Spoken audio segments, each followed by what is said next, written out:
parte da diretoria da SBGG São Paulo. Hoje me pediram para falar sobre as demências e é um tema que todo mundo tem bastante dúvidas, então eu vou tentar ser objetiva para que você que está me assistindo entenda e para as pessoas que convivem com você eventualmente consigam entender quando você explicar para elas.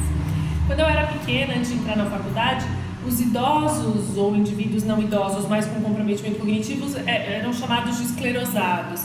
Depois os esclerosados viraram pacientes com Alzheimer e hoje a gente fala de demência. E o que é o que? Qual que é a diferença entre um e outro? Na verdade, demência, hoje a gente chama na verdade de comprometimento neurocognitivo maior, mas eu ainda vou falar demência porque é um termo que está mais no nosso dia a dia. As demências existem vários tipos de demência. Demência é uma alteração que compreende 3 questões que nós da área da saúde vamos avaliar. A primeira questão é se o indivíduo tem queixa. Eu brinco com os pacientes, os meus alunos, ele está esquisito. Pode estar com alteração de memória, alteração de reconhecimento de objetos, alteração de comportamento, alteração de fazer atividades que ele fazia antes, do tipo amarrar sapato, fechar um botão, alterações de fala. São domínios cognitivos. Se existe dois ou mais domínios alterados, eu posso então pensar que a gente tem uma alteração cognitiva aí em andamento. E aí o segundo passo é fazer os testes, que são os testes que o neuropsicólogo, o neurologista e o geriatra, o clínico fazem no consultório. A família ou o paciente trazem a queixa, eu tenho um teste alterado, eu vou ver se isso impactou o dia a dia do indivíduo. É um advogado que não consegue mais defender uma causa, um cirurgião que não consegue mais operar, um dentista que não consegue mais fazer um determinado tratamento dentário, ou seja, há impacto no dia a dia. Se eu tenho queixa, se o teste está alterado, se eu tenho impacto, eu tenho um quadro demencial. E qual que é a demência mais comum? É a demência de Alzheimer.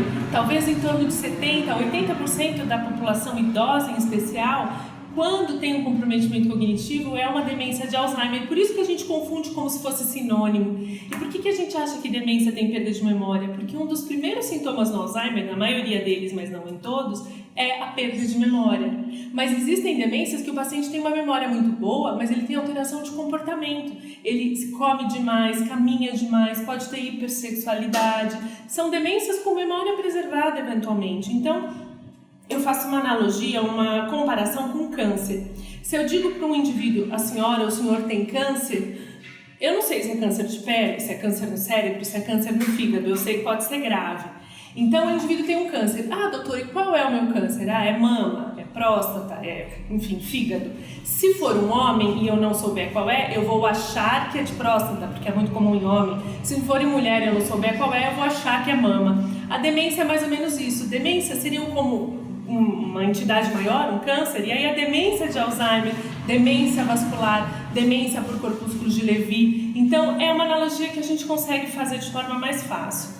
Hoje a gente chama de comprometimento neurocognitivo maior, mas a gente ainda pode falar demência numa boa, dá para entender. E como evitar? Como não ter demências? Bom, a gente podia passar dias falando disso, mas objetivamente, alimentação saudável, ter um estilo de vida regrado, com boa qualidade de sono, amigos confiáveis, fiéis, um ciclo de amizade bacana e atividade física para melhorar a perfusão cerebral.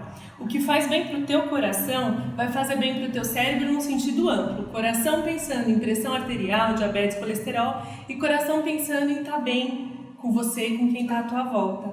Espero ter ajudado.